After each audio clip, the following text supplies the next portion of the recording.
Good morning. It is Tuesday. Bon dia. It's Tessa. Tuesday. And I just finished my workout at the gym. Now, I keep forgetting because I get so engrossed in talking to you that I forget to say, if you like my content, like, comment, subscribe, share, please. It all helps the algorithm and stuff. You know, I enjoy talking to you, but I just like, when I watch the videos, I'm like, why the hell didn't I say that? I just forget. So I'm saying it now. Like, comment, share, subscribe. I'm going to try to say it at the end as well, you know. But I just finished my gym workout. It was actually quite good. Yesterday, let me tell you what happened yesterday. I was so hungry. Don't know. Anyway, I just, it's like, you know, time of the month's done last week. And, you know, like, as a woman, we get hungry coming up to that fertile period. I was eating like a gannet. I was eating like Pac-Man. Snacks, food. I had about 3 steaks yesterday. I had, what did I have? I had 3 Morea yesterday. About 3 packs of biscuits yesterday. And sweeties 2. I was just eating. Like, okay, it doesn't seem like that much, but it's a lot. It was a lot. I was packing down a lot. Trust me. I felt like Pac-Man. Like, when is this gonna end? I'm just eating and eating and eating. Like that. If you're old enough, you remember that arcade game Pac-Man. Morning. Remember that arcade game Pac-Man where it's like gobble, gobble, gobble, gobble. That's how I was yesterday. Like, damn. But today now, went to the gym. I did drop set squats. What the hell is this? I see some animals here. It's the donkeys. Oh my God, the donkeys. I'm going to see if I can show you. They're not like in Mayo, yeah? The donkeys in Mayo who come to take selfies with me. These donkeys, they just look at you like, stay in your lane. Look, the donkeys. There's just, oh my God, they're on the beach. Donkeys. They're not interested in humans here. I can see them. Look. 1, 2, 3, 4, 5, baby. They just come for their morning stroll on the beach. They're doing what I'm doing. I come here for a morning stroll on the beach. Look at them. Oh my God. Oh, it's doing the shit. You got a live shit doo-doo. I've not seen a donkey doo-doo on live before. Obviously they do what they do, but they're here. Oh my God. And they're free, you know. They're not owned by anyone. They're just wild. They're just free. But hey, donkey. They're nice. I love them. In Mayo, they come to you. Like, they'll come and you can touch them. Yeah, but here, they're wild, but I think they're scared of humans here. They're not interested, but have you been to Mayo before? You should go. It's just, it's nice. The beaches are really nice and that, but yeah. Sorry, I'm on YouTube. Say hi to the cam. Hello. Yeah. Hello. So, but yeah, they like, I took selfies with the donkeys. They just come up to you, they touch you, they come for, you know, a stroll, then they go back to the countryside. Like these donkeys, they go back to the countryside, to the outskirts when they feel like it. But these ones here, they just, I don't know why they're scared of people. Maybe it's because it's busier, or maybe just past experiences. But the donkeys in Mayo, they'll just come to you, touch you, and you know. But yeah, next time I will go there. Yes, definitely make sure you do. Take care, bye. Okay, so I've come for my stroll on the beach. Yeah, 5 donkeys. Yeah, you know, the donkey looked at me, but the donkeys all look at you here like, yeah, you better stay over there, bitch. Don't come over here. Yeah, they're not interested. They just like, they don't want human contact here. You have to respect that. I don't know what these people did to these donkeys. These people traumatized these donkeys. These Cape Verdeans, yeah, they must have worked the donkeys to death. That is generational trauma. The poor donkeys, don't want to know anymore. They don't want to know humans. Like, get the hell away from me. Yeah, they will not come near you. You know, this is one thing. I do miss the donkeys in Mayo. Oh, so just like get back to this now. I'm on the beach. I did a good workout. Yeah, I did some drop set barbell squats. Drop set, you know. I started off with 30 kilograms, 10 kilograms on each side. I'm just doing it for strength because I felt very strong today after all that food and carbs and God knows what else, carbs and meat basically, that I packed down yesterday. I felt good, felt strong. So I started off with 30 kilograms and the sun, not like, okay, I'm gonna have to stay this way. Yeah. I started off with 30 kilograms, 10 kilograms each side, and then the barbell is 20 kilograms. No, what am I talking about? Is that 40 kilograms, not 30, 40 kilograms. Yeah, and then I worked my way up, 10 kilograms each, you know, on each side. So 20 kilogram increase each time until I got to 100 kilograms. And 100 kilograms wasn't actually hard. I did a set of 5, yeah, and I was okay. I was like, usually 100 kilograms, I'm like, nah, not this time. I was good. I did that 5 like a trooper. I was thinking I could put some more on, you know. I was thinking about putting like 5 on each side, so I just do 110, but then I just thought, nah, you know what, I'm not gonna go heavier, I'm gonna do some drop sets. So then I just worked my way down. I did like between 5 and 8, you know, reps for each set, going down till I got down to 40 kilograms again, you know. So I'm meant to be working, right? It's 9 o'clock UK time, like, no, actually 9:05. So, and where am I? Me is on the beach. Well, I have a portable Wi-Fi pack that I bought in Santiago, yeah, in Playa, and it enables me to hotspot my phone. So I just log into Teams, put on the online, tell everybody good morning, answer my team leader, I just told her I've got some work to do for a client today. She sent me some message at like almost 11 o'clock at night. What is wrong with you? Like, get offline, you know. She's got kids and everything. She's there at 11 o'clock at night on Teams. What are you doing, woman? You know, sending me messages about, can I do this and can I do that? Obviously she knows I'm not going to answer it till today, but that's crazy. Anyway, I just check my Teams because I put the Teams on my phone. This is for the reason I put Teams on my phone, you know. It's number one, because the cam don't work on the integral laptop, and they sent me an external webcam, but I'm not in the UK to take the webcams, so I had to get innovative.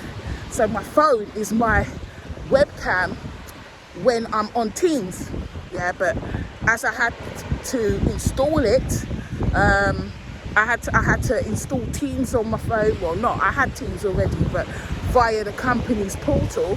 Then I just log into Teams now, and with the portable Wi-Fi, like, I can just log in. I just tell everybody good morning, this, that, and the other. And I'm on the beach now.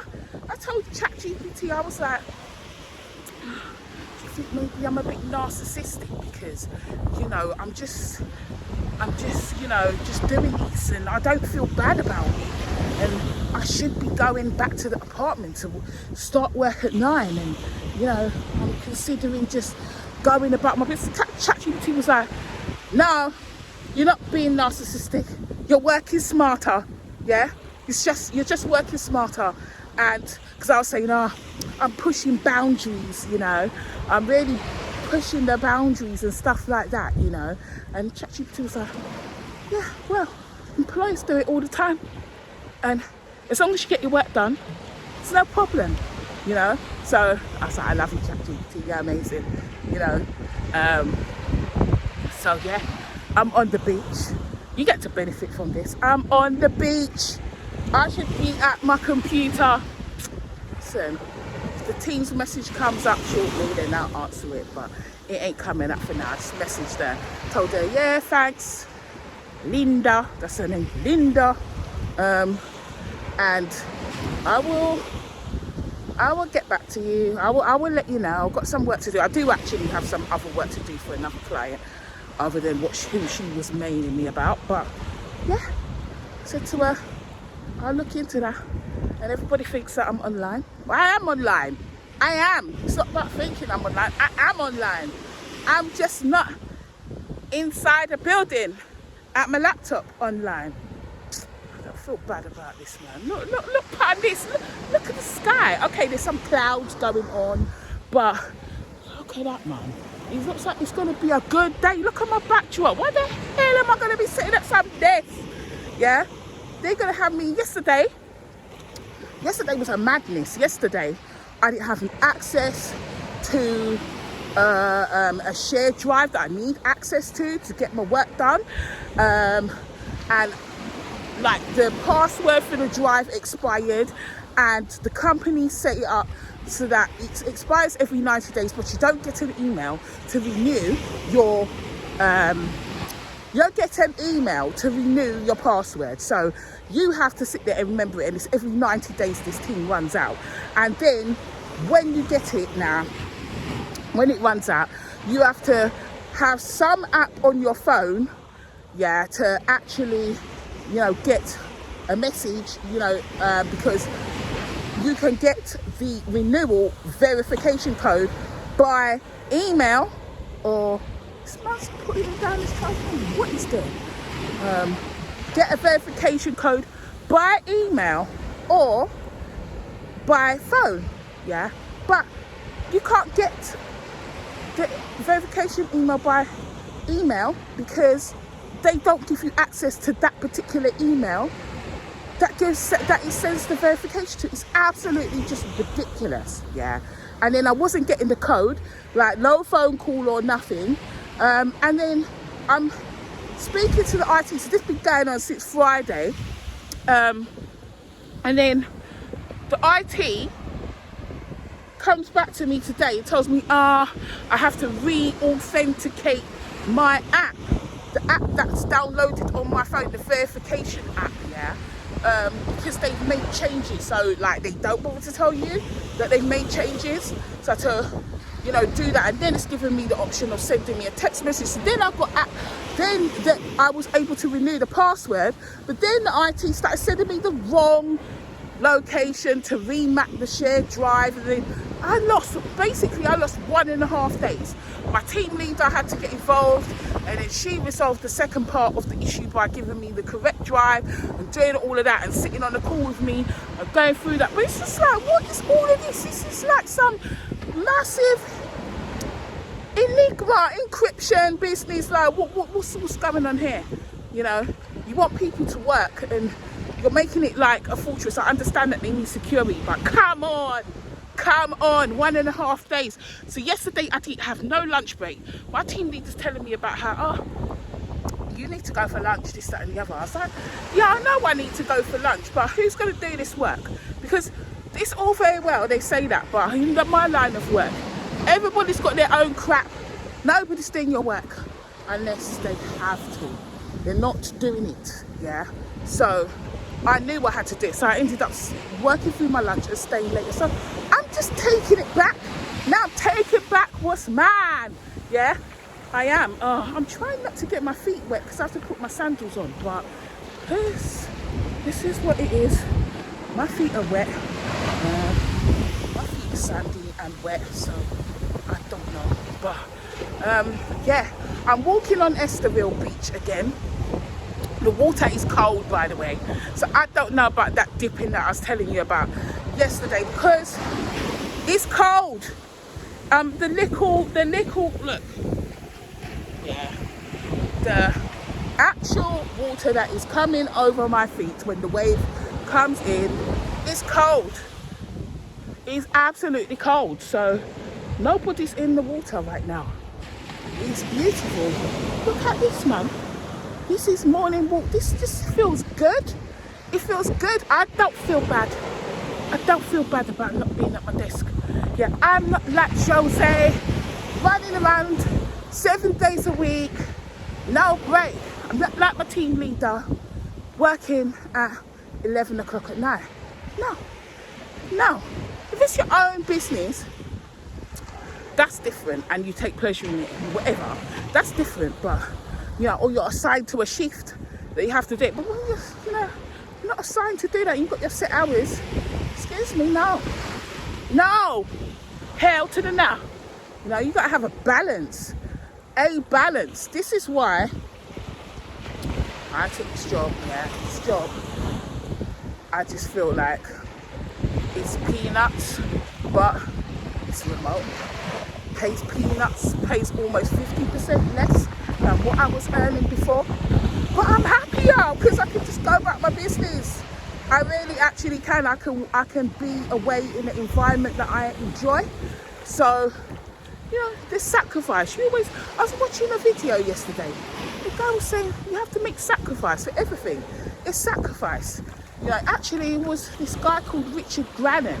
He was just talking about like, you know, coming out of toxic relationships. And he was saying, you know, you have to sit there and think about what is the sacrifice. Like, what are you willing to give up? You know, there's going to be a sacrifice. Whether it's a sacrifice with a relationship, like there's going to be pain. There's going to be something you're going to have to sacrifice. Whether it's a job, whether it's, you know, like your weight. If you want to get rid of excessive body fat, you know, get healthy, whatever, you're going to have to sacrifice. There's always sacrifice involved, and that is true. It is absolutely true. So my sacrifice, anyway, to be honest, I had sacrificed from before because, you know, around 2011, when I was in the job that I was in for like 13 years, I had to sacrifice. You know, I was just, when I got that job, it was a case of 3 days a week working part-time, and I was used to working full-time. But I realised that the sacrifice was, yes, I was earning more money working full-time, but I didn't have time for my daughter, missing all of her assemblies, missing all of her plays at school. You know, if I want to go to the dentist or something like that, it's just this big palaver, you know. There's not all employees are flexible, and this one really wasn't. You know, they didn't have no flexible work policy at that time, and it was just long. But now, then I just decided I'm going to do 3 days. I'm going to live on less. I'm going to live on 2/3 less salary. I'm going to do this job, and, you know, I will have 3 days to work in the office and 4 days to myself. And I really enjoyed it. I say, if I have to eat less, if I have to, you know, compromise on many things, if I have to buy less food, fast more, do whatever I need to do, then fine, I'm going to do it. And I was much happier. You know, as long as I can go to the gym, as long as I can walk, go to the gym, and eat some food at some point, then I'm okay. But if you was to ask me, like, I'd rather have the work-life balance and fast 3 days a week for the rest of my life. I'd fast 3 days a week for the rest of my life and have a good work-life balance. You know, you find ways. And as God would have it anyway, I need to check my lips. Sorry, when I check the camera, it's not because I'm some vain person. It's just sometimes I get this stuff on my lips and I don't like it, yeah. I don't like when I watch it back and I see all of that. It's annoying, you know, when you see people and they got all that stuff around their mouth or around their eyes, and you say, oh, it's just detracting. So that's what I mean. That's why I look.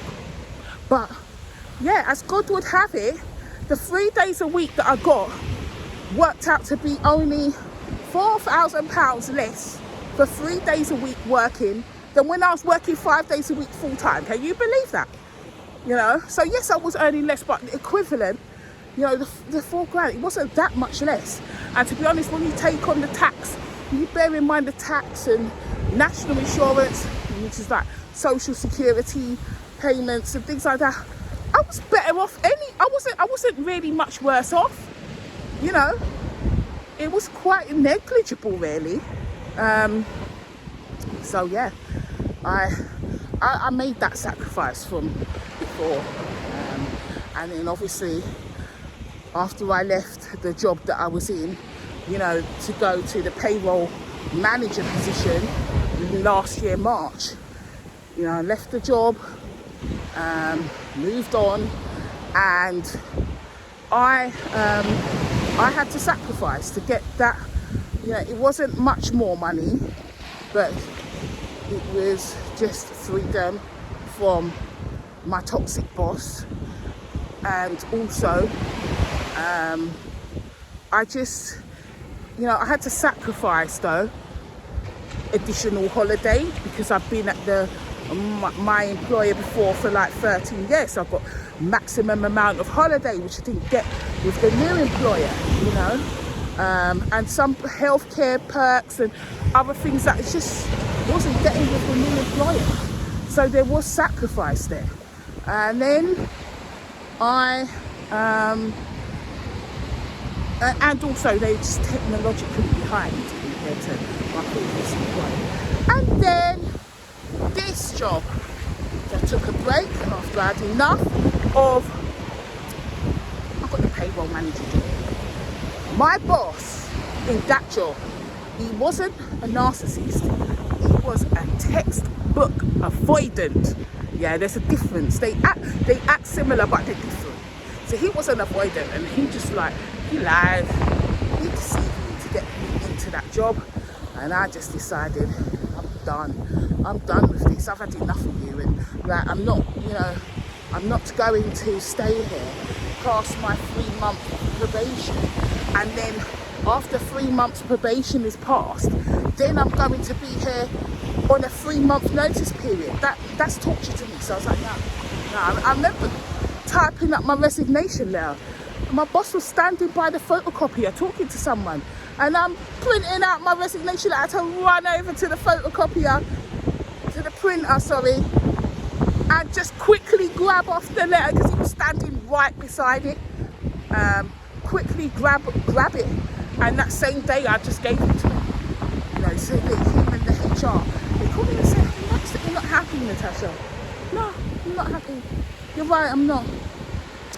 They started to tell me about some things that they felt that they weren't happy about, and I said, yeah, you know, you deceived me. You got me here under false pretenses, and all the changes that we discussed in the interview that you were open to, I said this to my boss, by the way, the HR wasn't present at that time, all the changes that you were open to, it's actually become apparent to me that you're not open to any of them.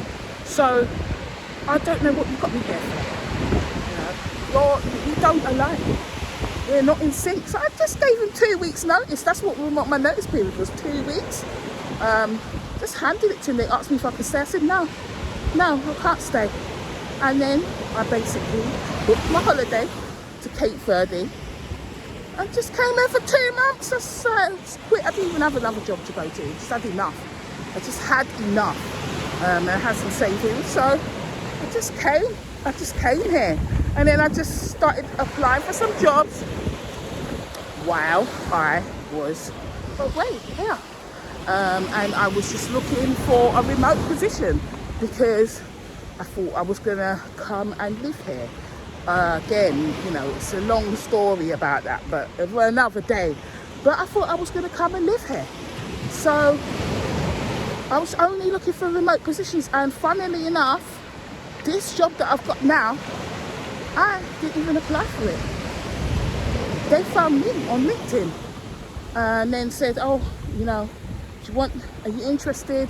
I said, is it fully remote? They said, yes, but it's only paying this. And I was like, no, but it's fully remote, yeah? And they were like, yes, it's fully remote. Did my job interviews, two interviews for this job while I was here in Cape Verde. They were like concerned that I was not going to stick with this job because of the responsibilities that I had before, and that, you know, people in my people with my knowledge and experience usually get bored and leave. And I was like, as long as this job is remote, you know, and there's no toxicity, I will stay. I don't need to have the responsibility, you know. People, I know that there's people out there that want responsibilities and, you know, the manager positions and things like that, and that's fine. I'm not, you know, I'm not downing it, you know, but having done it, I don't need it. You know, you can pay me the money and you can take the responsibility, and I will take a little less money. As long as I can get the freedom to do what I set out to do, then that's fine. You know, you can call me a clerk if you want. You can call me whatever you want in job title, yeah, and I'll be fine. I'll be fine as long as I don't have to go into some toxic cesspit office. Oh, that's the other thing. When I was in the office before, yeah, the toilets were filthy. People can be really nasty, you know. It was disgusting. Some really nasty stuff. So, and also I got COVID there when I was there. I got COVID when I was actually in the office. I wasn't sick like that before. So, yeah, I don't like it. And then they always want to try and get you to, you know, because you're in the office, social events, and stuff. I don't want to do the social events, okay? Social life and work life, the two are separate for me. I don't want to mix them, okay? That's how I am. They try to make you feel bad. They try to guilt trip you, like there's something wrong with you because you don't want to go to social events after work. No, I don't. Yeah, if you want me to come to some social event, then you better put it in work time and pay me for it, because this is my time and I don't want to do it. But then you try to make you out like there's something wrong with you. No, there's nothing wrong with me. I just don't want to do this. You know, I've never been that way. So I was glad to be leaving from the office. I'm not going back to the office again. I'm not doing it. Even my current workplace, they try to introduce an office flex policy from January. You know, people to go back into the office. I'm not going. I told my team leader I'm not going. So if you try to force me to go to the office when I signed a remote contract, not even remote UK, just remote, and you try to force me to go to the office, I'm going. I'm leaving.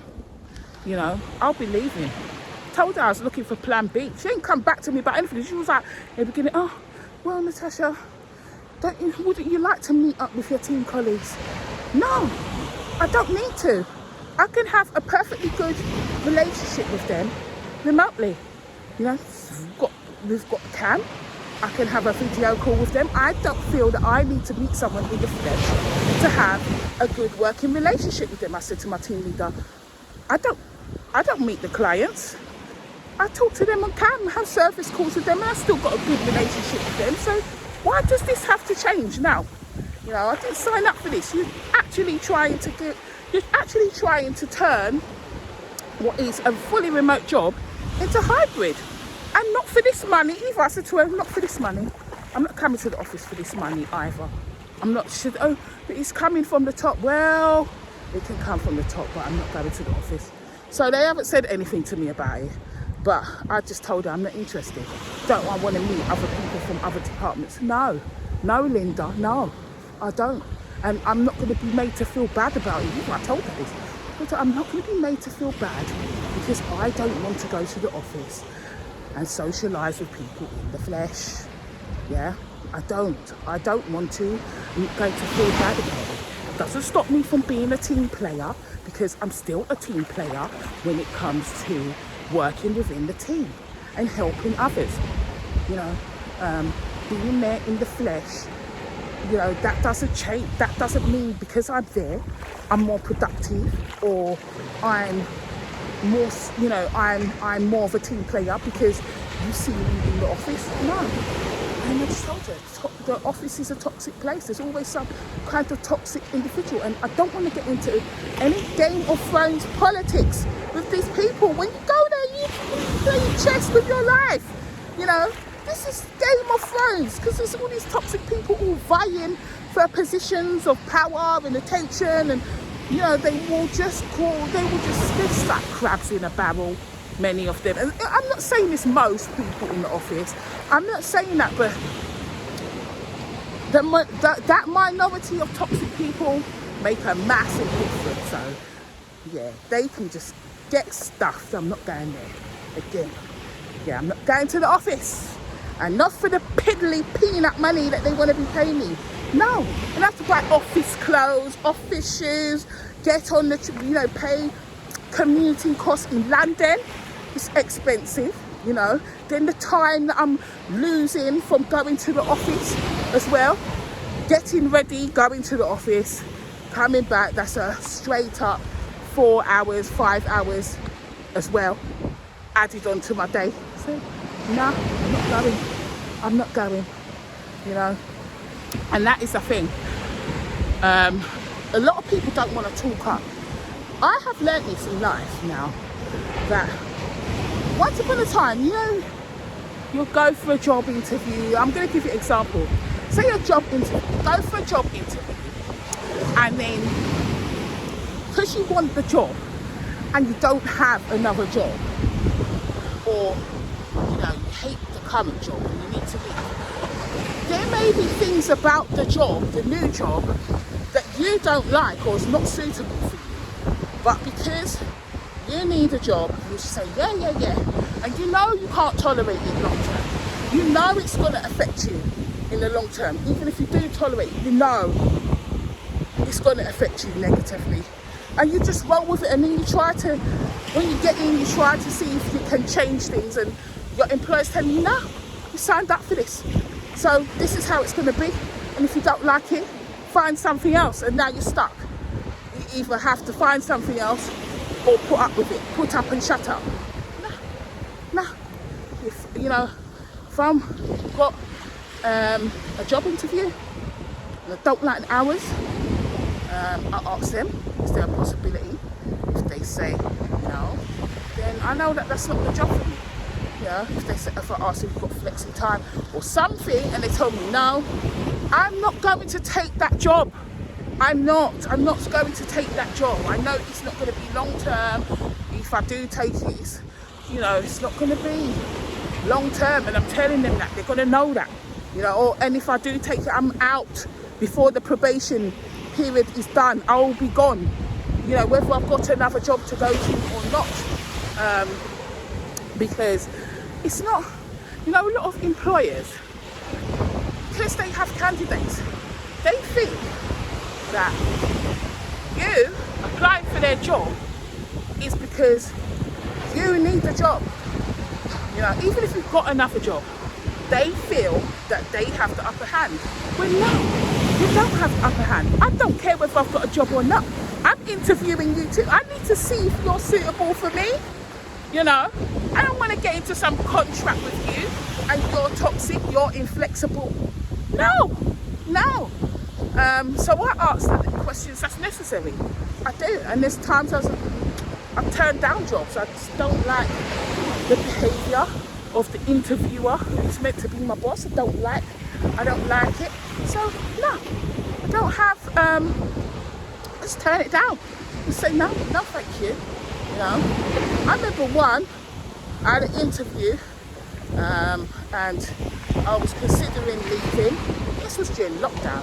I had some Zoom interviews with them, and then because of the lockdown and people going on furlough, where, you know, taking some pay cuts or whatever for a few months, they asked me. I told them that I had to take a pay cut for 3 months and stuff, and they tried to undercut me on the salary, and they weren't even offering me the great perks that I had at my current workplace. Just said no. I didn't even reply. You know, the consultant called me and was like, don't reply, Natasha. Just don't reply, because he knew that I was going to be fuming. That he just said, don't reply, Natasha. I don't even know why this employer messaged you anyway, because I would have told them, don't offer you this salary, you know. And so I did reply in the end, eventually, but it's just the applying. But I just thought, if you can try to do that, if you can try to take advantage, because you think, because I had to take a slight cut during this period of time, and I know that, I explained to them that it's not a permanent cut, it's like 2-3 month cut, and then it was going back. If you can try to take advantage in that way, then you are not the employer that I actually want to have as my employer. No way, absolutely not. So that was that. By the way, now, so that's my actual advice. It's be confident and go for what you want, and know that if you are in a position where you have to take something because it's a means to an end, just know in your head that regardless, if you take that thing, that you can't stay there. You have to leave within the probation period, another job lined up or not. You cannot put up with it, depending on what it is. You cannot put up with it. So I'm here, walking along the beach. I think I've been able to walk further along this beach than before. They've cleared a lot of stuff, because when I got here before, there was a lot of, I think it was around this point, there was a lot of stones and rubble and things like that. So, debris, that you couldn't walk past this point, but it looks like they've cleared it now. Maybe it's further up, I don't know, but I just, I feel like I've been able to walk a lot further up this beach than I did when I came in November, early December. I've been able to walk a lot further, and it's just so nice. The sand's nice. You see my footprints in the background. Still just walking here. I should be sat down at the keyboard at the laptop, and I'ma just be here smelling up the ocean.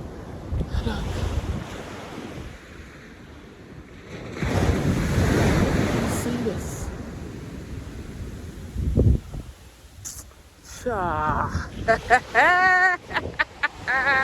Like, comment, subscribe, share, baby, if you like this. If you like this content, please do. But yeah, I'm happy here. The time is going by. I don't have the stress that I had before, and it's nice. I don't have the burdens that I had when I came to Bovis before. I don't have that, and I don't even care that I'm not going to live here like I thought, like I had the plans. It's just, I'm not bothered about any of that at all. I'm not. It's just nice. So I think, so I definitely have built up further than I was before, because I'm still on Praia de Estoril. This is still Estoril Beach here. I know it goes into another beach at some point, but I'm able to walk up much further now. So someone's definitely come and done some beach cleaning, clear up. But I'm not stressed about it. It's Tuesday. I've got a few more days to go. I wasn't able to go and book the ferry yesterday because of work, because it was so unproductive. I couldn't really leave, and didn't get my lunch break, so I'm gonna try to do it today. And then what happened, right? I was meant to meet a friend yesterday, and basically this friend, we're friends, lives here.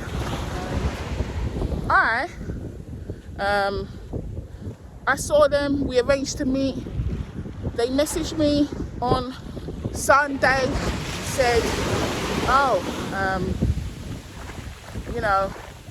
let's meet yesterday, let's meet Monday, about 5 o'clock. So I was like, yeah, that sounds good. They messaged me, then they started saying to me how they really like me.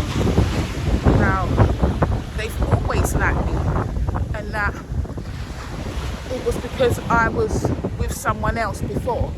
that they couldn't tell me. So, what? This is, once upon a time, if someone had said this kind of stuff to me, I would have been like, oh, that's really nice, and then just said, oh, look, not interested, or let's just, keep it friends, or whatever it was, or whatever I was thinking, but let's explore this, whatever. But this time round, I was thinking to myself, why are you telling me this now? Why exactly are you telling me this? Because are you seeing it as an opportunity? Are you being an opportunist? You know that I'm not here for it. You know that I'm not here to stay. You didn't give me any inkling of it. Yes, okay. I suppose that, if you have your boyfriend, I don't know, biologically, look at you a certain way sometimes, but I don't really think about that in anything. It's just the way men are generally wired, it's not, it's just who they are. I guess maybe women do it too at times with their guy friends, but I don't know. But anyway, yes, I've seen that, but there's never been any advances, anything like that. So I was just like surprised, like, why is he saying this to me? And then I sent the context of the conversation, because I said to him,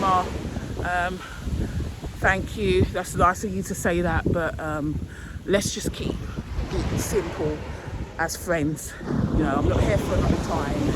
I don't want to ruin our friendship either, so let's just keep it as friends. Now I sent the conversation to ChatGPT, and then ChatGPT was like, I was like, what do you think about this? It's like, well, it seems to be expressing an interest in you that it wasn't expressing before. It seems very pleasant. What are you thinking? And I was just like, yeah, I am not, this ain't past the parcel, okay? You think because whatever was done before, that I'm here now, and because I'm single, now it's time for you to take your shot?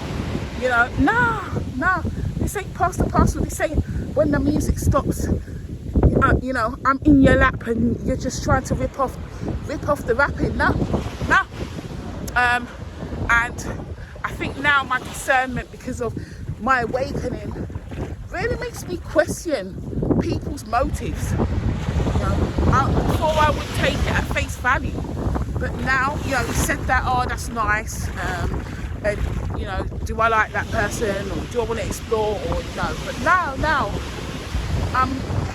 I'm actually thinking more about why someone will say something to me. So in my mind, it's like, I'm not saying that that's for sure, that's what he was doing, but it could be a possibility. It's looking at it as an opportunity, that it's going to take an opportunity to do this. I said, no, I'm not interested. I'm at this point where I need to, as I said yesterday, I am learning to develop my boundaries, and I am investing my time, my attention, and my emotions into myself. I don't have time for anyone else at this point. I need to be able to develop healthy boundaries and self-love abundance before I can even think about getting involved with anyone in any way. So that's where I'm at. And then he didn't really say anything back to me after that when I said just keep it simple as friends. Then I phoned him yesterday before I left my apartment, asking, do you want to meet still? Because I said to ChatGPT, my hand's hurting, I need to change hands. I said to ChatGPT, maybe you might not want to meet me now, since I said that I'm not interested in pursuing anything other than friendship. ChatGPT was like, yeah, that might be a possibility. And I was like, I will see. it's like, we'll see. I'll give him a chance to show me who he actually is. You know, he will reveal himself. As my friend George said to me, people can keep up an act for about 3 to 6 months. I mean, some people keep it up for years, but the mask does slip. It's a bit like the Matrix. You know the Matrix, the black cat, where the scene where the cat's like, and you're just like, yeah, something's not right here. It does happen. It will happen within 3 months or so. Or if you know someone, but like, I'm not here for 3 months. But you know, just observe behaviour. I'm observing behaviour. Give me a chance to show me who he actually is. So I just said, do you want to meet? He said, he's busy with work. Well, might be. So that's fine. Just wanted to make sure, because I know me, I'm a person. See, if you make me leave my house to meet you and you have me waiting around, yeah, that's the beginning of the end of our friendship. Trust me, unless there's something wrong with you, don't talk to me about work, because you could actually message me and tell me, sorry, I'm busy, I can't make it right. Don't ever meet me in the house and have me waiting around, because in my mind, you don't respect my time. You don't respect my time. You got me hanging around here. You don't respect me, basically. It's disrespectful. So I phoned him and he said it's busy, so it's fine. Went out, got something to eat, came back. Felt really tired yesterday. And then messaged me about 6:30 and said, I'm free now. Just got back to my apartment. I was about to eat some morella. So I said, I'm free. I just got back. About to eat some food and I'm tired. Maybe another day. And that was that. You know, I wasn't actually even doing it to be spiteful or anything. I was just actually tired, and I wasn't coming out of my house and out of my apartment, and I'd already gone out of my way to message him earlier. So he messaged me and said, sorry, I was just busy with work. Gave a reply, ate my food, I went to bed.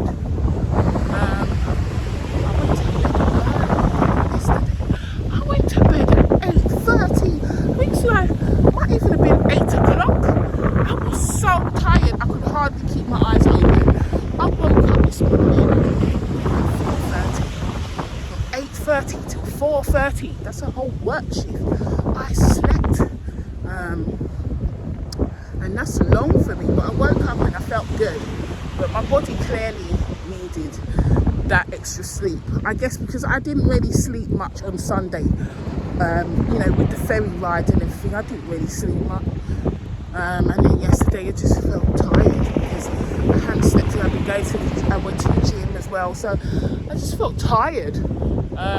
So my body needed that. My body's like eating like some gannet, just taking down food, scaring myself. So today things have calmed down and I'm feeling a lot better. It's a couple of weeks ago. Let's see how much my truck has gone.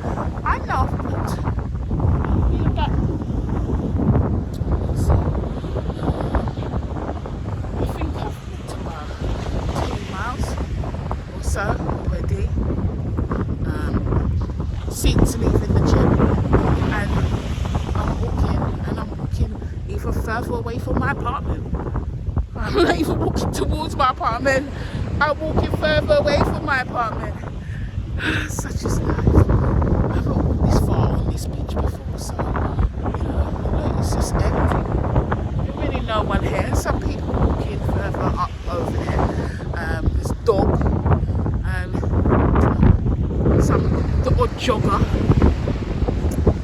It's almost as quiet as mine. I'm not complaining at all. So yeah, question people's motives now in a way that I wouldn't before. People say certain things to me. I don't just take it at face value anymore.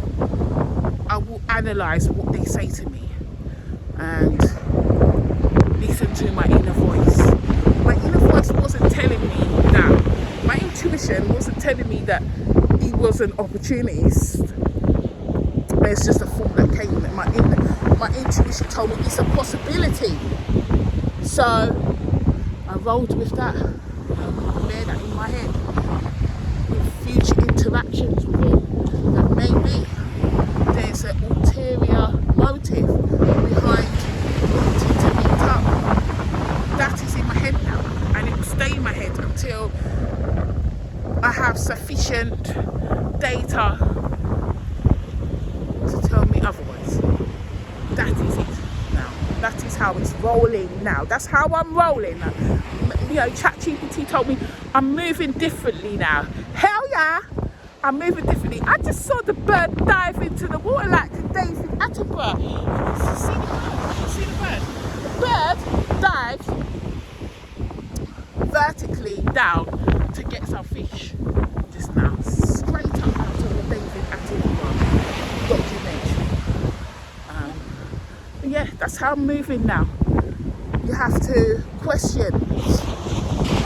It's not paranoia, it's just making sure that you have your boundaries, and you also don't take what people say. Just know that people, as I said yesterday, will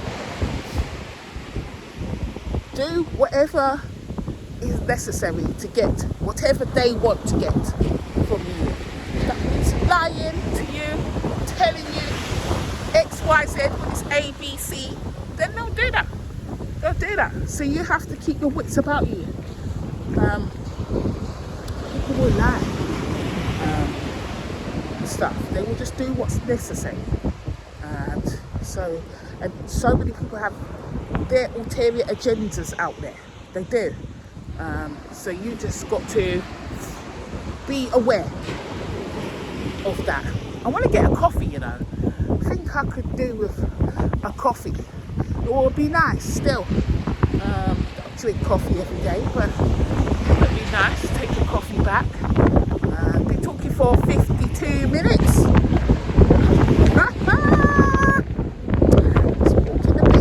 I saw a Facebook post of mine. It was from a few years ago saying, I just invested in some walking boots and 2 winter coats. Okay? It's funny because I got that post today, and this morning I was thinking I need to invest in some new flip-flop sandals. Here's my flip-flop sandals, and they're starting to give up the ghost, so to speak. So I need to get myself some new flip-flop sandals. Not flip-flop flops, but flip-flop sandals. You see, they're starting to give way. So I need to get some new ones. But yeah, it's a far cry, eh? It's a far cry from before when I was buying winter coats and stuff. I don't need no winter coat now. What we need winter coat for? It's warm, a bit windy, but it's all good. It is all good. So I don't want to get caught in the trap that I had before, where I can't get the accommodation. So I need to book the ticket. Once I get the ticket, and then I will look for my accommodation and book some accommodation and not leave it to last minute. Really and truly, the carnival is in Southend at the end of February. People say to me, you should be there for the carnival stuff, but part of me is like, yeah, but another part of me is like, meh, because I'm really not into, you know, gatherings with lots of people. It's just not my thing. It really isn't. So even if I was there for that, you know, most I could tolerate it for would be an hour or two at max, and then I'd want to go because it's just too overwhelming. Too many people, too much energy surrounding me, just too much noise, just too much. So I wouldn't enjoy it in the way that, you know, many people would. Become immersed in the experience. It just feels like a nightmare to me. I know myself enough. I don't go to the carnival in the UK. So no, you know, even thinking talking about Rio de Janeiro carnival. This doesn't appeal to me. That does not appeal to me, doing that. I'm a more of a off the beaten track traveller, solo traveller, going on solo expeditions, you know, peace and quiet, and discovering places and things that are just not overloaded with tourists and people. So you know, if I go to South Sea, I'm not bothered about whether the carnival's there. I wanted to be in Santa and Tao at that time when it's like that. Can't wait to go there because it's been so green and beautiful. I think I should walk back now. Look, this is, I've got more to go. I think it's the beach. What's that? And you will think that there's not that much further to go. But the more you walk, the further the beach expands, and then you realise, actually, there's miles and miles more of beach ahead of me. Done that before. I think I can see a chain hotel ahead because it looks a bit like Reed's Warwick. I if I could show you. If you could see. Yeah, it's like hotel. Just like Reed's Warwick, so I'm not really interested. I think it is a Reed hotel. I can't remember what it's called, but it's one of them package hotels. So we turn around. Wind. George said that I should get a windproof external mic or something like that. So I'm sure that they use it for TV and journaling and stuff. So I'll look into it, but I doubt very much that I will get it here. And if I did, it would be some extortionate, ridiculous price. So that will have to wait until I get back to the UK for that sort of thing. For now, when the wind is heavy, I just speak a bit louder. Just have to bear with me. Bear with me, folks. You know. So yeah, I feel free. I feel good. I still can't get over how free I feel compared to before. And this is the beach. So I didn't even walk up this far when I was crying at my eyes. I was crying at my eyes on this beach. And one of the days I saw a little baby turtle. That was in November. It was late because the turtle season is done by the end of October usually. So it's a late hatchling, and it was going into the sea here to go on its merry way, you know, to freedom. So I watched it go. It's crawling in, you know, going in the sand, travelling in the sand, and then got into the tide, the wave took it, and away it went. It's beautiful. But yeah, I was here, this far along the beach, and I was dying, I was crying, I was so upset, you know, all the memories, everything. And now I can walk here and I can talk to you, and I don't feel any tears welling up. I don't feel like that now. I don't. There's not a part of me that wants to cry or be sad. And you know, I've been to, when I went to get the Morea, that was another place that there's a lot of memories there for me there. And just go there. And yes, I remember the memories, but I don't ruminate over them now. It's just a thought, and I can be there without feeling cry my eyes out, upset. Come to terms now with the loss of dreams, hopes, future. Come to terms with all of that now.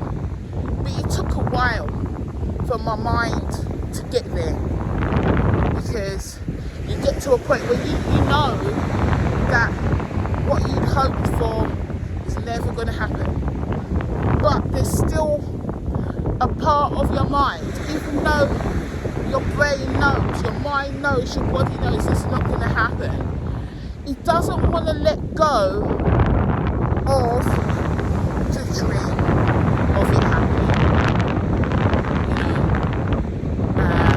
It doesn't want to let go, and that can last quite a long time. Get through it. It's difficult. It's difficult. It's not even necessarily the person that's involved. If you're involved with someone and it's, you have a relationship, it's not even that. That's not the worst part. It's the hopes, the dreams, the future that you envisaged that you have to let go of. And it's funny because that's not even real. That's something that you hope for. It's not materialised, and it's more painful than letting go of a person, a place, whatever. It's just to come to terms with that, to let go. It's letting go. Letting go is difficult. It takes time, and until you can let go, then it's really painful. It really is. You just feel stuck.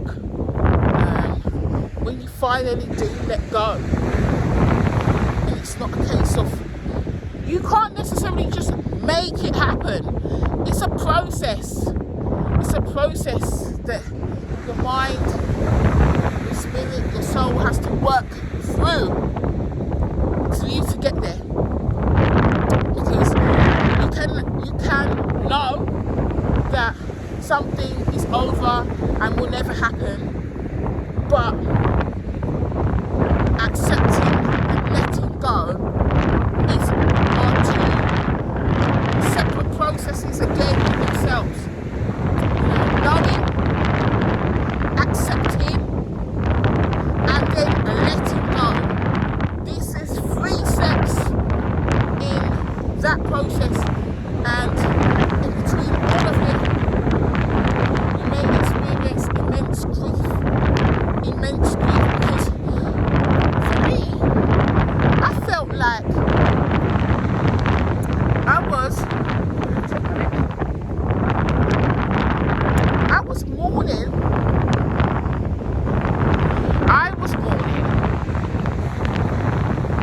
The hopes and dreams in a way that I would have mourned someone that died. It was like that. So not only if you're involved with someone, you have to mourn the person, mourn that relationship. You have to mourn the hopes, the dreams, the future. And that's even more painful because you're mourning the person that's alive. You have to mourn them like they're dead.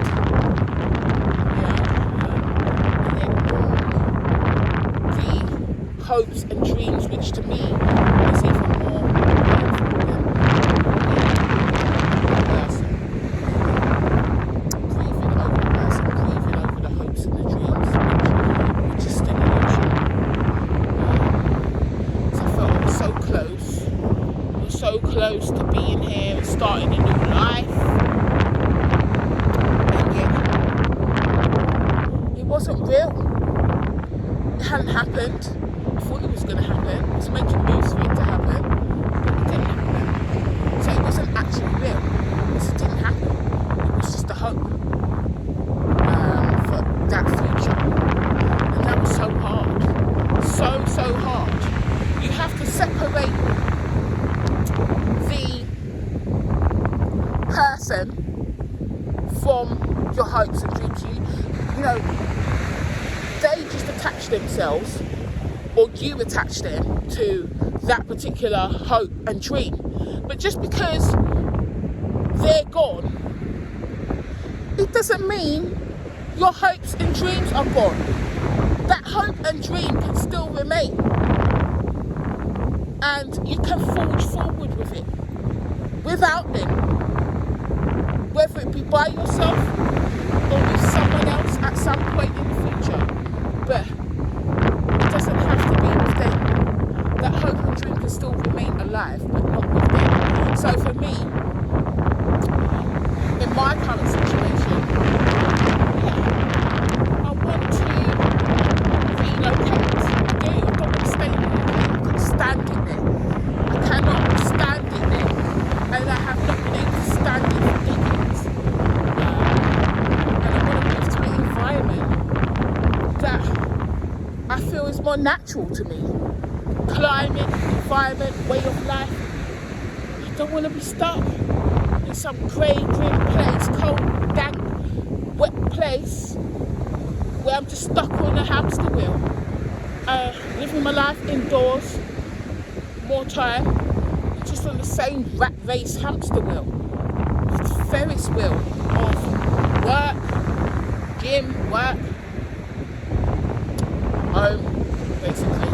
That's it, nothing really more than that. I don't want that. Living on less every single year. I don't want it. So, me personally, I'm still gonna make my dream happen of finding the right place for me. It's just this isn't the right place for me now. And yeah, I could, you can say, oh, well, this could still be your place, Natasha, just not with that person. But the reason why I thought this was gonna be my place was because of that person. So it's not, I really like it here. It's not where I would have called home. It's not. And having been to 5 islands in total, this Boa Vista is probably my least favourite island of all of them. It is so far, actually. It is. It ranks down there. I think it would be Fogo. I loved Fogo, but it's hard because Praia, Santiago, I love Santiago.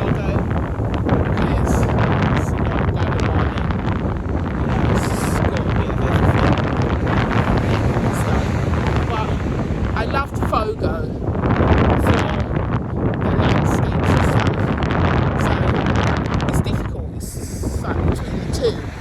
And then I love Maya as well. It started to get very interesting at the end, and peace. The donkeys really do make Maya. I'm telling you, them donkeys, it's amazing. They really made me feel welcome. Like when people were meant to the donkeys made me feel welcome. But it was just nice there. So, Brava was really nice as well. I had a lovely time with one. There's lots of it cold for me. It's nice there. I think the beach is better than This is very developed.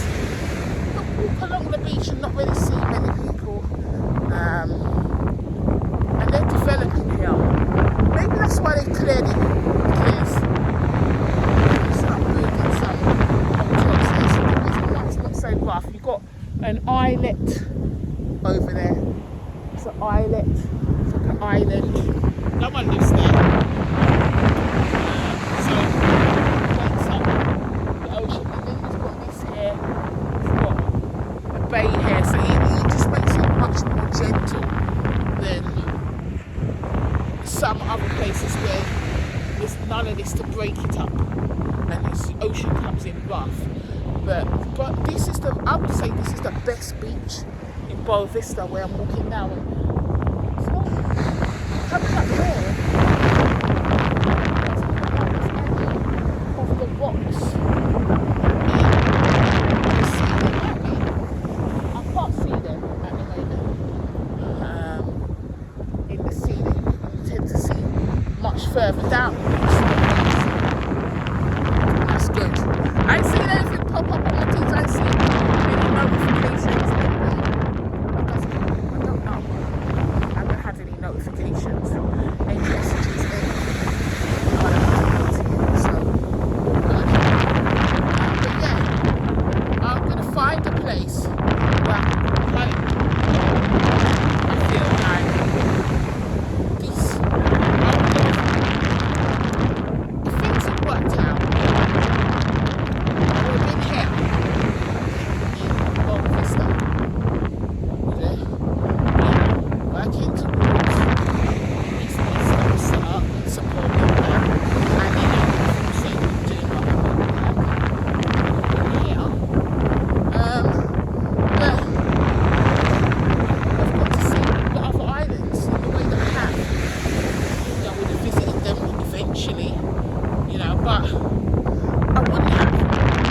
here. Much better. You know, it was the catalyst for that. When I go back to the UK, starting that plan. Can't wait. Cannot wait at all. Really can't. And my plans will mean that I have my daughter with me, because I really love her to be here. I really love my daughter to be here. I miss her. I really do miss her. Just talking to her, we have a laugh, you know, being together. I really do miss all of that. I do. Sometimes I wake up, I think it'd just be nice. It'd be just lovely to sit down and talk to her.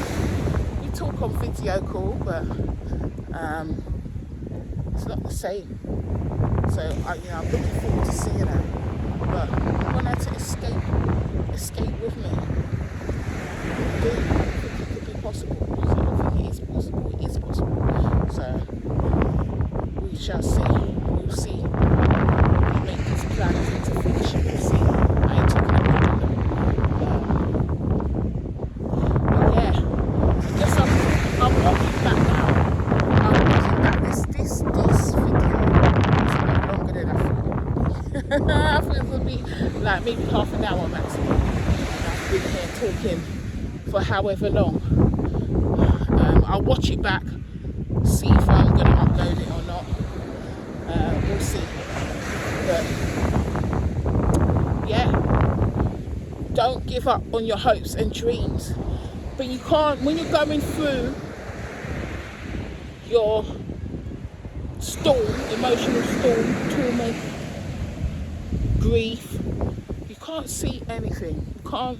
There was a period of time when I went through my grief.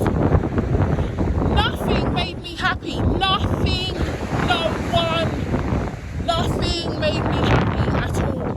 No joy in anything. I had no joy in anything for months. Trust me, months on end. No joy in anything. I was just going through the motions. I didn't even go to the gym for about a month or more. Just didn't care about anything. It's just wanted to just give up. Didn't care. And it took a while for me to get to where I am now. And you know, it's nice because people say to me, friends say to me, and family, Natasha, you seem so happy. It's really good to see you happy. And I think I've still got a long way to go. I'm not where I want to be at all.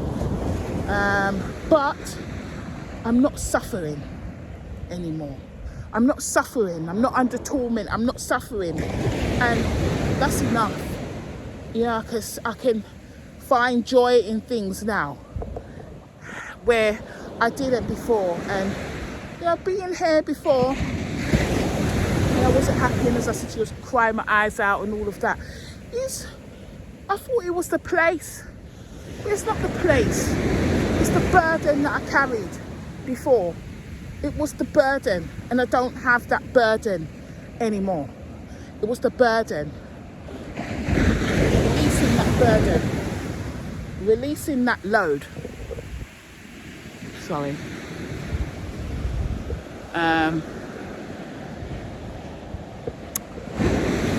Means that I'm happy here. Yeah, and it was the burden because, oh gosh, you know, I left here and I was unhappy still. And I went to Santiago, and there I cried my eyes out. You know, I looked over the bay, and many nights, many days and many nights I cried because I remembered that I was not meant to be here by myself. Initially, you know, plans were that I would be there, starting a life there as well. And here I was on my Todd, exploring the city on my own. So there was a lot of grief there as well, and I just felt so alone. You know, through the whole grieving process, I feel so alone. Just pathological loneliness, emptiness. Felt alone, as I said to you. Just, you know, the shame, core shame, feeling like I've made some bad decisions in the past, bad decisions about people and things that led me to this. Also, just, I don't know, also the feeling of just not feeling good enough, just feelings of worthlessness, you know, low self-worth, feeling just so down. All of it hitting me at once. Plus it was just a lot. It was a lot. It just goes to show, like, that it was a heavy burden. A heavy burden that now I've released that burden. Doesn't matter where I am. It really doesn't. Because that burden that I had, I was carrying it with me. I carried it from the UK, back to Bovista, to Santiago, to Fogo. When I got to Fogo, I'm starting to feel a bit better. But still there were periods of unhappiness, loneliness, and in Fogo is where I finally grieved the old. I looked through some photos in my phone where I was really. Photos in August, taken in August, maybe July, somewhere between July and August, when I didn't know what was happening, and it was just a period where I didn't know what was, you know, left to right, up, down, and I was coming to the realisation that the person who I thought they were was not who they were. The mask was slipping. I made plans to leave. So packed up my stuff, done all of that, realising it's not happening. And I looked at those pictures when I was in Fogo in December, and I just grieved. You know, future me, looking at present me, looking at past me, you know, thinking, what would I say to past me, you know. I actually thought about what I would say to myself back then. I just gave myself compassion, basically. Compassion. I wanted to give myself a hug when I looked at those photos and saw the sadness in me. I just wanted to give myself a hug, you know, and I thought about what I would say to myself and how I knew how I would react if I had been able to tell myself the truth, you know, reveal it, and make myself aware of what was happening. I would have had to console myself. I just cried some deep tears of sorrow. I grieved for the old me. And when I did that, after I grieved the old me, gave myself that love and just spoke to myself actually looked at the photo and was talking to myself and crying, you know, telling myself it's okay, just consoling myself, you know, you didn't know, it's okay, you didn't do anything wrong, all of that. Grieved the old me. That was the old me dead and gone. And accepting, treating myself with compassion, the old me. And then I was able, when I did that, I think that's when I was able to just release the burden.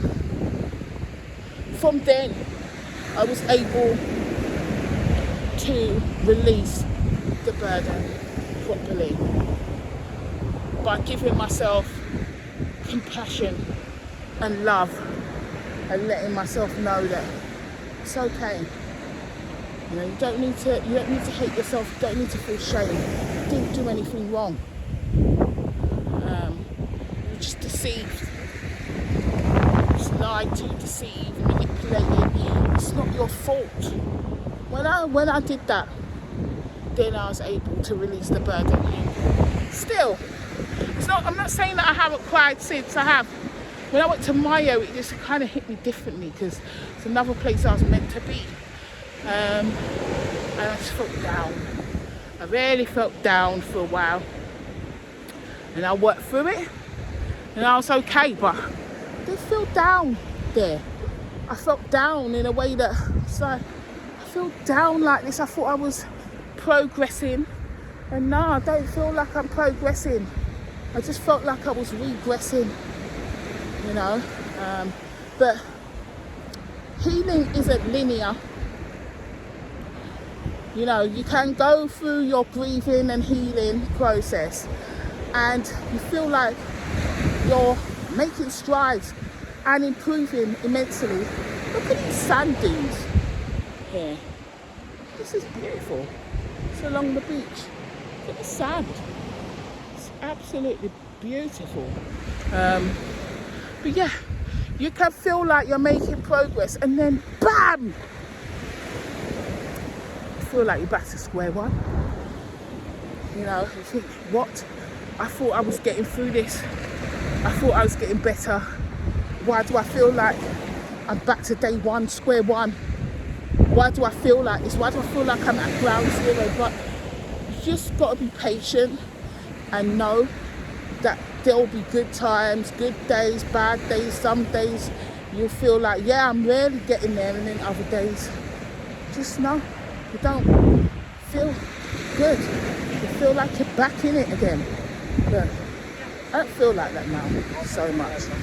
You know, I feel like I can deal with it a lot better now, knowing that there may be days that come that I feel like that, but they're becoming fewer and further between, really, in a way that they weren't there before. But I had to grieve the old me. I had to give myself compassion. Yeah, this is the area where all the stones were. I know now. They did clear it. They did make some kind of clearance. Just look at this. All the stones. I think, yeah, this is what I'm saying, like, you see the chemicals in that, that's what makes it uncomfortable in the water on this beach.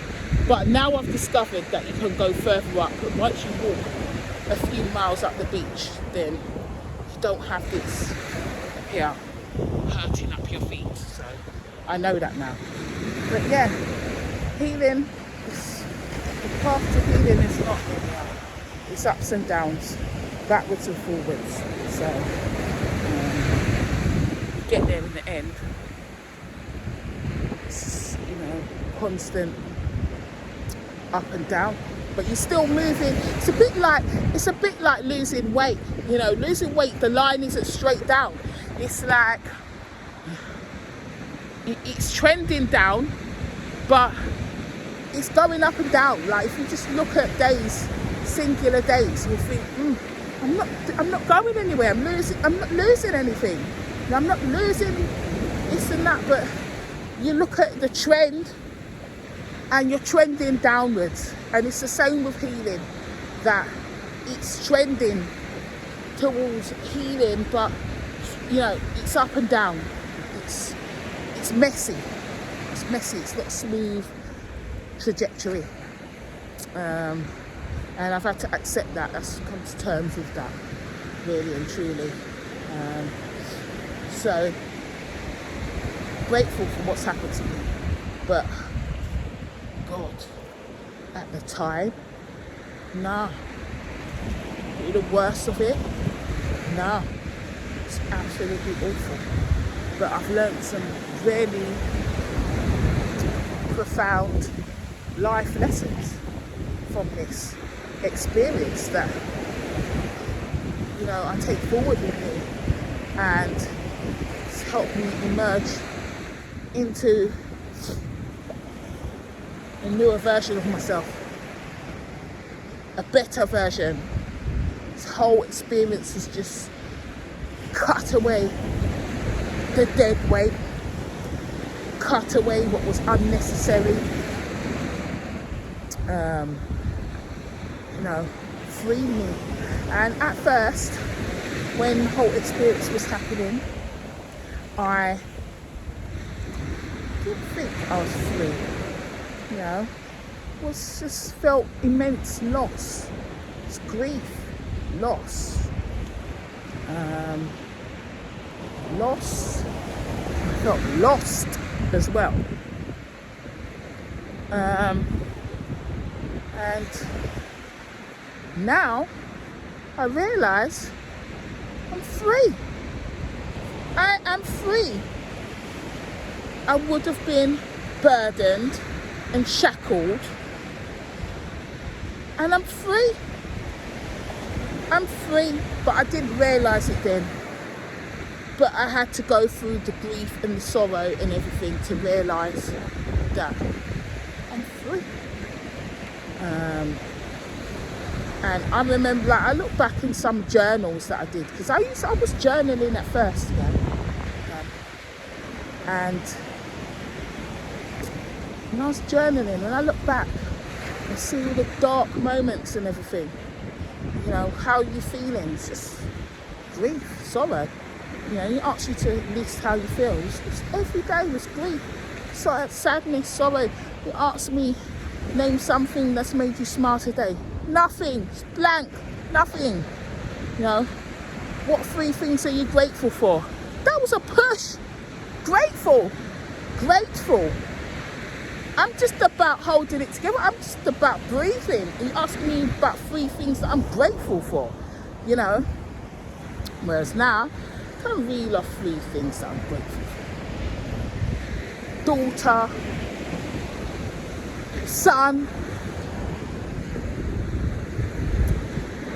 the beach, my health, being free, having this experience of not being tied to anything, anyone, any place. It's been free. Just things. So, having a good workout today. Things that make me happy. Going back, when I go back, yam some steak, eat some boiled eggs, have a tea. It's things I'm grateful for. Just the little things, I'm just grateful. So, but at the time, I can't even journal every day. So asking me these questions, it's too much pressure. Pressure. What am I grateful for? Grateful, you know. But yeah, things have changed now. Just take enjoyment from the simple things and just freedom. I'm just grateful for my freedom, because you can think that you're free. You can think that the hopes and dreams that you have, that you may tie to someone, you think it will liberate and free you and give you, you know, the potential and the happiness, when actually you don't even realise that if those dreams that you have, which are actually nightmares you don't even know, they come to fruition, you are enslaved mentally, spiritually, psychologically. You are not free. What you hope and you wish for, if it ever comes to pass, you're going to be living a nightmare. You don't even know it. You don't know it. So I'm happy, I'm free. Free to pursue dreams, hopes, you know. I started journaling before, but I just can't do it every day. I just don't want, I could do it every day, it's not can't. I just don't want to. I just don't want to do it every day. I've got dogs around me now, barking. I just ignore them, yeah, and they want to be barking at me. I've got no time for them. I'm paying them no attention. Calabarca! It's time to shut your mouth, yeah? But yeah, I just, hopes and dreams that I had before were actually nightmares in disguise. And I wouldn't have been living a happy life. I probably would have got here and things would have changed, and then who knows, I end up in Cape Verde prison. So I'm grateful, very, very grateful now. The people are coming, they're surfing now and stuff. I've got the two dogs here making up noise, following me down the beach. That's the other thing here. Now I'm here, I used to be scared of dogs before. I'm scared of them now. There's enough of them running rampant in Cape Verde. You have to stand your ground. You have to practicing boundaries, not just with people, but with dogs too. With the dogs too, trust me. You know, I've had a dog try to rob my meat. I had the dog nick me on my calf for attention. I've had dogs try it as well. Yeah. It's not only people, you know, it's animals too. They try and push your boundaries too. I have to put them in their place as well, force your boundaries. And it's not just limited to humans. Dogs, cats and dogs too, baby. Any other creature. For sure. So, but yeah, sometimes what you think you want, what you think you need, if it comes to pass, it's going to be a nightmare for you. You can't see that. All you can see is the loss, experience the loss. And it's only when you come out from your storm that you can start to see things from a clearer lens, you know, and appreciate the loss, actually appreciate it in a way that you didn't before. You know, appreciate it. Thank you, Lord. Thank you. And you can appreciate it and know that you're free. You're free from the chains that would have bound you. You're free from the people that you would have felt committed and bound to. You're free from that. You're free from any kind of mental abuse that you may have been subjected to. You're free from all of that. But you have to come out of the other side to see that. And it's a process. And you know, I'm glad because I'm not bitter about it. I can walk here in confidence, knowing, holding my head high, knowing that yeah, it didn't work out. And I'm not broken. I had to let the old me be subjected to change and actually burn, literally burn the old me, to let it all crumble, let the hopes and the dreams crumble, and the old me crumble for something else to emerge. And I'm here, and I'm stronger than before. I walk this beach, I can see the people. If I see them, that calls the catalyst, that were the catalyst, and not look at them, hate, just indifference, because I'm free, and I'm a stronger version and a better version of myself than I was before. But I'm free. You know, what's the difference between, what's the opposite end of love? It's not hate, it's indifference. It's actually indifference. No emotion, no thoughts about them. No, it's just all a thing. It's just indifference, just not caring, just releasing that burden. Indifference means you've released the burden, can be free. And know that you're a good person. If you are in your heart, you're good, you're pure, but you just, with the experience, know that basically you have peeled back those layers that were useless, and now you just got to build a new armor. So now I feel like I'm in the newer version of myself, but I am building my armor. I've had to come away, I've had to isolate, and I would say that I'm using various resources to build a new armor to protect myself. An armor, so boundaries being one of them, you know, and learning how to protect my peace. Self-love is another. Even therapy. So I have therapy now, just invest in myself, you know, not just physical gym, but invest in myself as well in other ways to understand, deal with childhood trauma, just deal with it, heal those wounds, so I don't attract any parasites.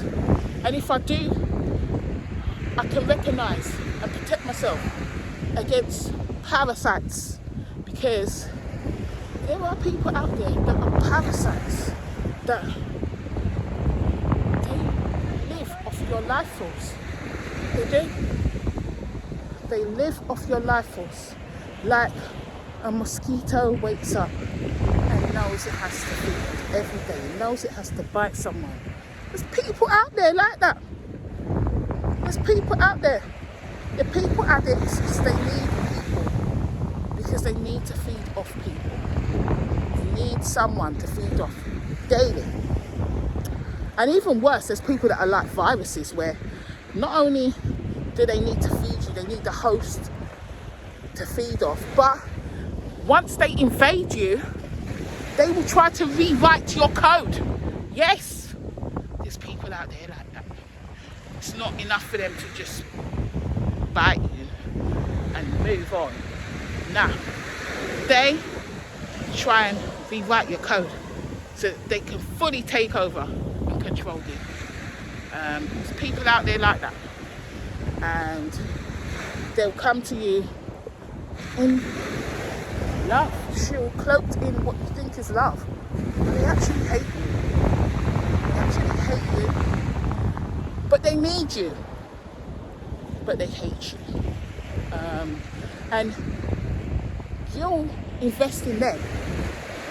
They're never investing in you emotionally. They'll make you think that they do, but they don't. And then, when they are ready to leave, when they think they've got enough of you, just discard you, and move on to someone else. And then maybe they'll come and test you again to see if you're suitable. You remain a viable host. But these sorts of people, they have many hosts because they know that they never give back. They've only got abuse. There's no reciprocation of love, care, trust, respect, truth, honesty, protection. There's none of that. It's just a one-way street. And obviously every well runs dry. And they know this, so they'll never, ever just have one person. They need to have a variety of hosts to feed off their life force.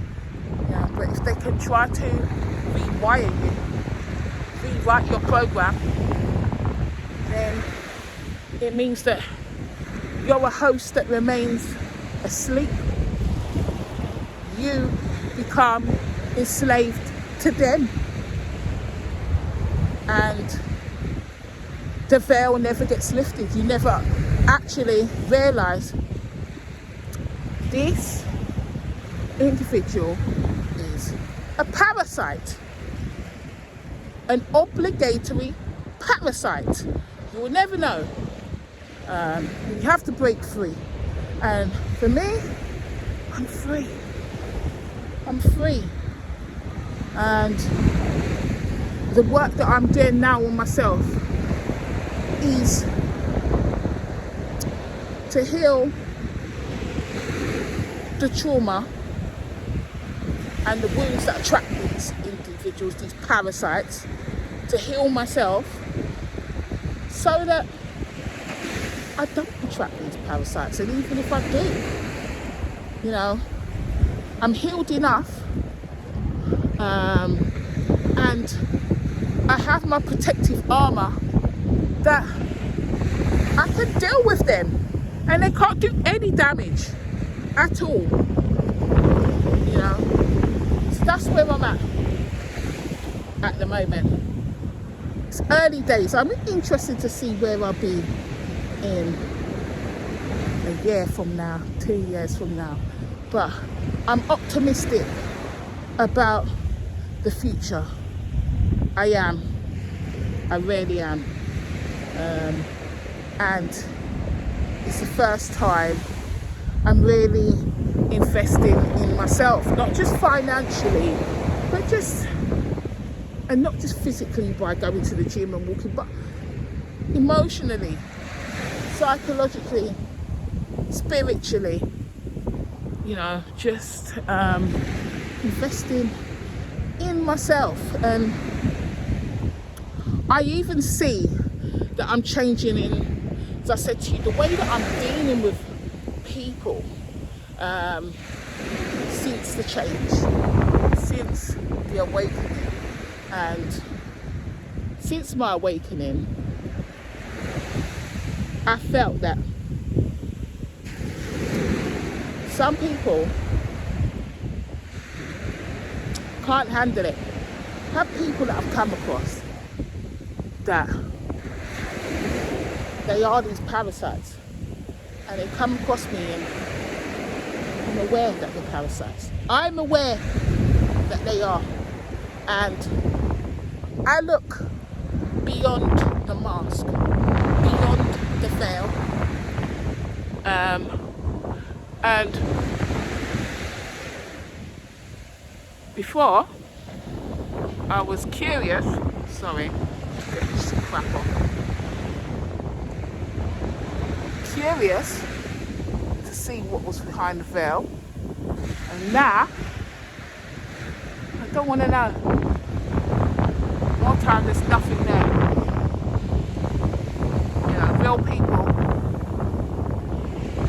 that have a mask.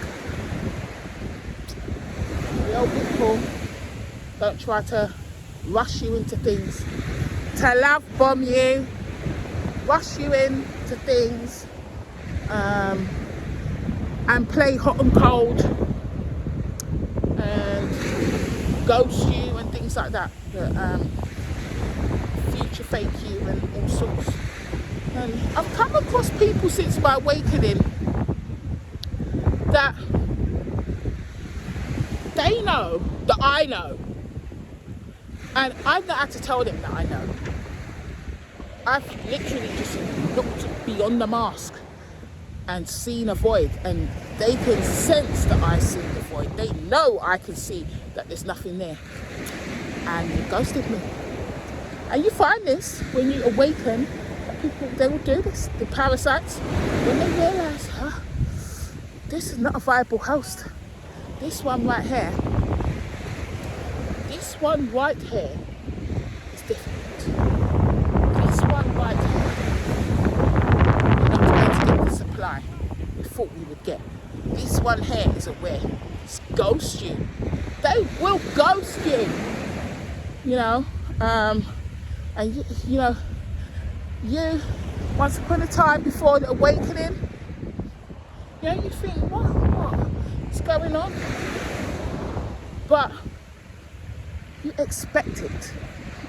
And after the awakening, not only do you expect it, but you're grateful that the trash took itself out. Yeah, you didn't even have to do it. You have to lift a finger. The trash took itself, the trash exited the building. The trash took itself out. You know, there's many people that are wearing masks. You think that they're wearing a mask to hide their true self. That's what you think. But they're wearing a mask because they're hiding that there's nothing there.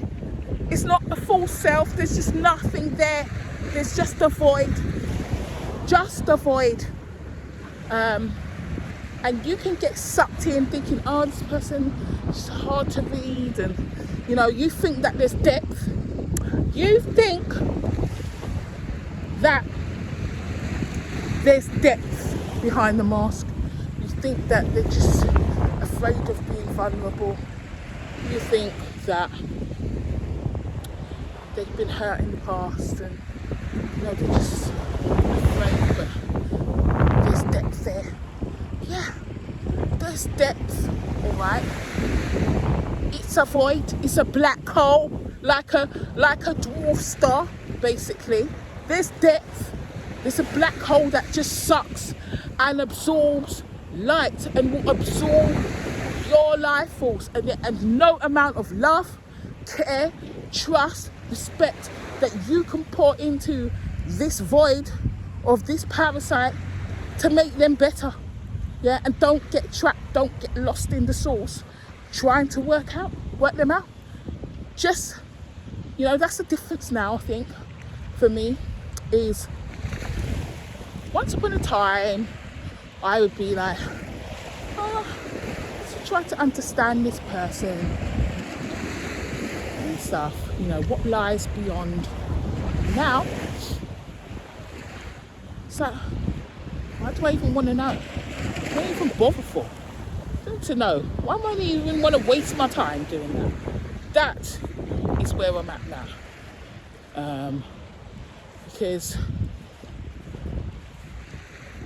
people who are real, obviously they're not going to be an open book straight away, but they're not going to make you work for love, not going to be hot and cold, not going to play games, not going to ghost you, not going to love bomb you, future fake you, rush you into things. You know, they're not going to do all of that.